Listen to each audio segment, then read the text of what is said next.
నూలులో శతాబ్దాల గౌరవం, పట్టు పరంపరకు ప్రతీక, సంప్రదాయానికి శాశ్వత చిరునామా సఖీ. నమస్తే రమగారు. నమస్తే జయ. మహాశివరాత్రి శుభాకాంక్షలు అండి. మహాశివరాత్రి శుభాకాంక్షలు జయ. సుమన్ టీవీ ప్రేక్షకులందరికీ మహాశివరాత్రి శుభాకాంక్షలు. మహాశివరాత్రి, శివరాత్రి అనగానే మనకు ఫస్ట్గా గుర్తొచ్చేది జాగరణ అండ్ ఉపవాసం, ఈ రెండు కదండి. ఒక్కసారి వీటి గురించి మరొకసారి మాట్లాడుకుందామండి. ఏటా ఏటా వచ్చేది చలికాలాన్ని పోగొడుతుంది, శివశివ అంటూ చలిపోతుందని చెప్తాం. అవును. ఎవ్రీ ఇయర్ శివరాత్రి పర్వదినం సందర్భంగా మనం మాట్లాడుకుంటూనే ఉంటాం. 6 సంవత్సరాలు మాట్లాడాం. సంవత్సరం అంతా మనకి శివరాత్రులు వస్తాయి. ప్రతి నెలలోనూ మాస శివరాత్రి విశేషంగా చేసుకుంటారు. దేవాలయాల్లో ప్రత్యేకంగా అభిషేకాలు జరుగుతాయి. శివ పంచాయతన పూజ అలవాటు ఉన్న వాళ్ళందరూ కూడా తప్పకుండా చేసుకుంటారు. కార్తీక మాసంలో రోజువారీ అభిషేకం చేసుకునే వాళ్ళు కార్తీక మాసం అంతా చేస్తారు. అవును. కార్తీక మాసంలో వచ్చేటువంటి మహాశివరాత్రిని కూడా విశేషంగా చేసుకుంటాం.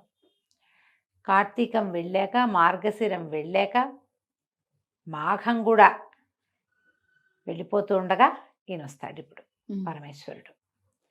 మళ్ళీ ఇంకొకసారి ఈ శివరాత్రికి ఏంటంటే ఎవరైనా సరే ఒక్క మాట నమశివాయ అన్నా చాలు, ఒక్క బిల్వదళం స్వామి మీద పరమేశ్వరుడి మీద వేసినా చాలు, ఒక్క చిన్న చెంబెడి తీర్థము లేకపోతే 3 ఉద్ధరణల తీర్థం, ఒక్క పురుషుడు నీళ్ళైనా పరమేశ్వరుడికి అర్పించిన వాడికి కైవల్యం వస్తుందని చెప్తారు. అంత అద్భుతమైన పర్వదినం ఇది. నువ్వేం చేశావు అని కాదు, నువ్వు చేసింది ఏదినా ఆ రోజునున్న గొప్పతనం ఏమిటి అనేది ఇంపార్టెంట్. మీద ఆ రోజు యొక్క ప్రత్యేకత వల్ల ఈ రోజున ఏ చిన్నది చేసినా అది భగవంతునికి పోయి చేరుతుంది. దాని యొక్క ఫలితము ఆ పని చేసిన జీవుడి యొక్క కర్మల్ని తొలగించి అతనికి వైకుంఠ ప్రాప్తి, కైలాస ప్రాప్తిని అందిస్తుంది, కైవల్యమే లభిస్తుంది. అది కావాలంటే ముందు ఈరోజు శివరాత్రి అనే గమనం ఉండాలి. గమనం లేని వాడికి కూడా వస్తుందని చెప్తాం కథల్లో. అవును. గమనంతో చేస్తే మహా అద్భుతం. తెలుసుకుని చేసిన పని ఇంకా అద్భుతంగా కుదురుతుంది కదా. అవును. చేతకాని తెలియని వాడికి కూడా భగవంతుడు కైవల్యం ఇస్తాడు. చేతయి తెలుసుకుని విధి విధానాలు పాటిస్తూ చేయవలసింది విధిగా చేస్తే దాని ఫలితం బాగుంటుంది. ఇప్పుడు కైవల్యం ఆ రోజున మరణించిన వాడికి కైవల్యం లభిస్తుంది. తర్వాత మరి జీవించే ఉంటే మన సంగతి మనకేం లభిస్తుంది? పరమేశ్వరానుగ్రహం లభిస్తుంది. మన జాతకంలో ఉన్న గ్రహదోషాలు పోతాయి. మన కర్మల్లో దుర్విపాకం ఏదైనా ఉంటే అది తగ్గుతుంది.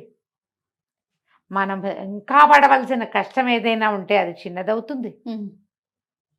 భగవంతుడికి మనం దగ్గరవుతాం.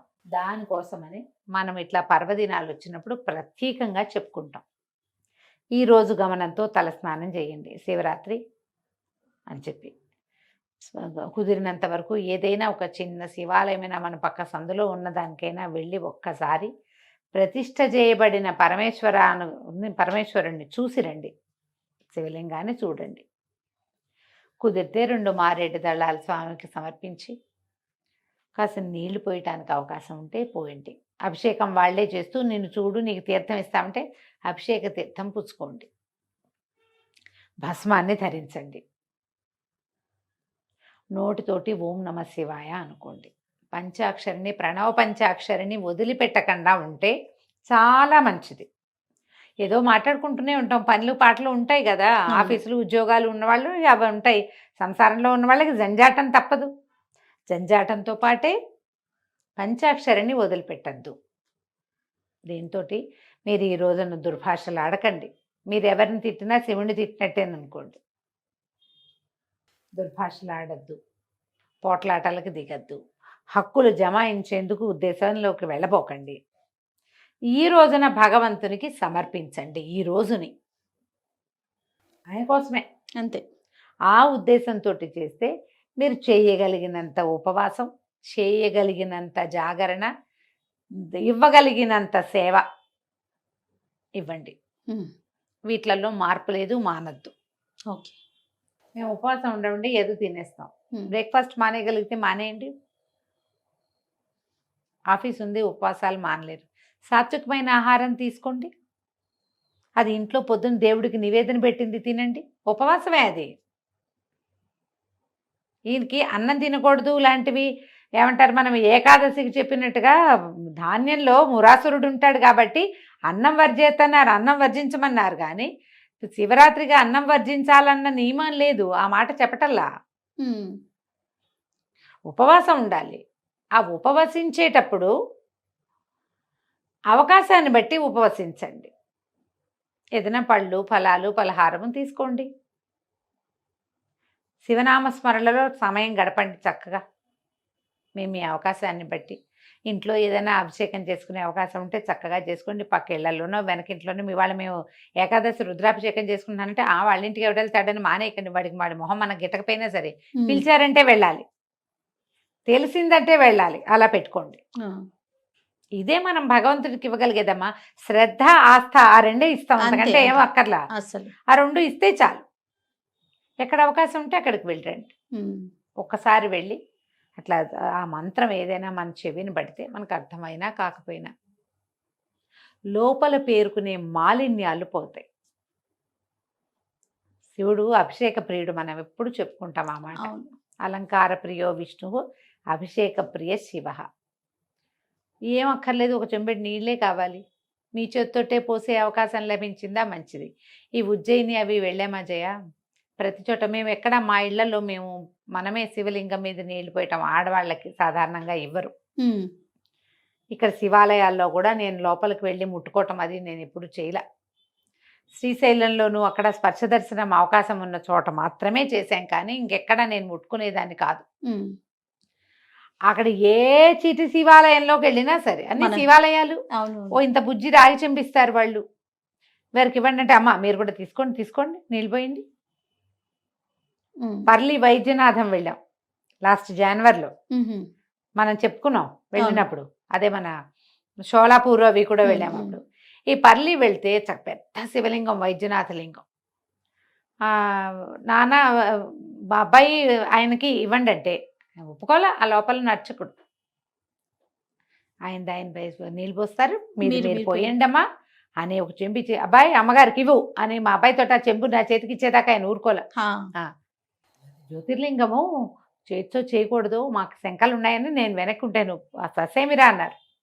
పోయిండమ్మా ప్రణవ పంచాక్షరి చేసుకుంటూ వాళ్ళు రుద్రం చదువుతున్నారు, ఈయన చదువుతారు రుద్రం, అది నడుస్తుంది. నా దారిని నేను పోసుకున్నాను అనమాట నీళ్ళు. అసలు ఈ మొత్తం ఉజ్జయిన్లో ఏ శివాలయం లోపలికి వెళ్ళినా ఓ చెంబెడి నీళ్లు శివుడి మీద పోసి బయటకు వచ్చాం. వద్దంటే వాళ్ళు ఒప్పుకోలే. అక్కడ అలాంటి పద్ధతి ఉంది, మన దగ్గర ఆ విధానం లేదు. స్వయంగానే అభిషేకం చేసుకోవాలనే అనుకోకండి. అవకాశాన్ని బట్టి మన దేవాలయాల్లో ఇక్కడ విధానం అర్చకుడిని అభిషేకం చేస్తారు.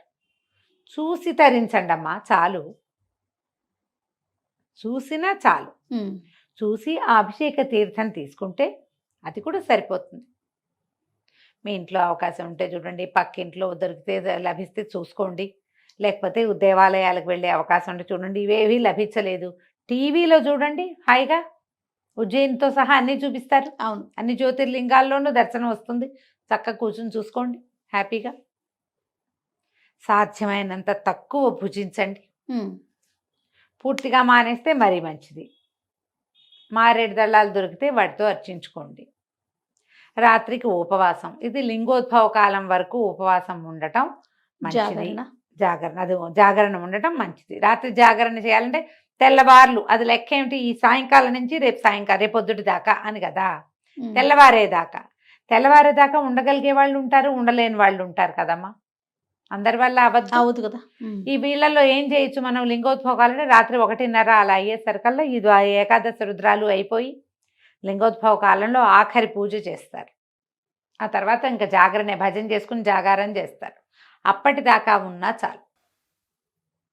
తెల్లవారి దాకా మీరు ఉండగలిగితే, ఇది వరకు ఏం చేశారు, ఒక టికెట్ మీద 2 సినిమాలు అవి చూపించేవాళ్ళు జాగారం కోసం. జాగారం చేసి మళ్ళీ ఇంకోసారి శివదర్శనం చేసుకుని ఉపవాసం విడిచిపెడతారు మర్నాడు. మీ అవకాశాన్ని బట్టి చేయండి. ఒకవేళ అర్ధరాత్రి వరకు ఉండగలమండి. ఈ రోజుల్లో అర్ధరాత్రి వరకు లేని వాళ్ళు ఎవరమ్మా, ఏదో ఓటీటీలు పెట్టుకుని చూస్తూనే ఉంటారు కదా. భూకైలాస్ లాంటి సినిమాలు ఏమైనా చూడండి, డివోషనల్ ఏమైనా చూడండి, ఉండలేము అని అనుకుంటే కనుక. ఉండగలిగారా? దేవాలయాల్లోనో మఠాల్లోనో పీఠాల్లోనో ఉన్నారా? మహత్తరంగా ఉంటుంది.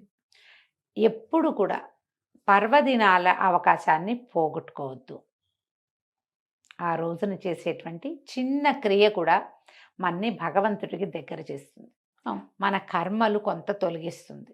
మన పుణ్యబలం పెంచుకోవటానికి, పాపక్షయం కావడానికి పర్వదినాలు ఉపయోగపడతాయి. ఆ రోజున ఈ గ్రహాల సంతులన అవన్నీ వేరేగా ఉంటాయి. లేకపోతే ప్రత్యేకంగా ఈ రోజు ఎందుకు, శివరాత్రి ఎప్పుడైనా చేసుకోవచ్చు కాదు? అవును కదా. పైగా ఇవాళ మన బర్త్డే అనుకో, సండే సెలబ్రేట్ చేసుకుంటున్నాం. మనం ముందొచ్చే సండే సెలబ్రేట్ చేసేసుకుంటాం. సెలబ్రేషన్కి కావాలి. పర్వదినాలు అట్లా కాదు కదా. ప్రత్యేకంగా ఈ సందర్భంలో, ఈ సమయంలో ఈ గ్రహాలు, ఈ నక్షత్రాలు, ఈ చంద్రుడు ఇలా ఉండటం, సూర్యుడు ఇలా ఉండటం, ఇవన్నీ లెక్క కదా. ఉన్నప్పుడు మీకు ప్రకృతి అంతా అనుకూలంగా ఉందని కదా అర్థము. అలాంటప్పుడే మనం పూజ, మన ఉపవాసం అప్పుడు చేయాలి. కుదిరినప్పుడు చేసుకుంటాం. బర్త్డే లాగా, మ్యారేజ్ డే లాగా అనుకోవడానికి వీలు లేదు. పర్వదినాలని సుసంపన్నం చేసుకోండి తప్పకుండా. మహాశివరాత్రి పర్వదినం సంవత్సరానికి ఒక్కరోజు వస్తుంది. ఈ రోజున మీరు చేయగలిగినంత దానం చేయండి, చేయగలిగినంత శివధ్యానం చేయండి, చేయగలిగిన దర్శనం చేసుకోండి. ఏది మానకండి. ఓకే, వీటిలలో అన్నిటినీ ఏదో ఒకటి కొంచెమైనా అవకాశాన్ని బట్టి చేసుకోండి. నమస్తే రమగారు. నమస్తే జయ.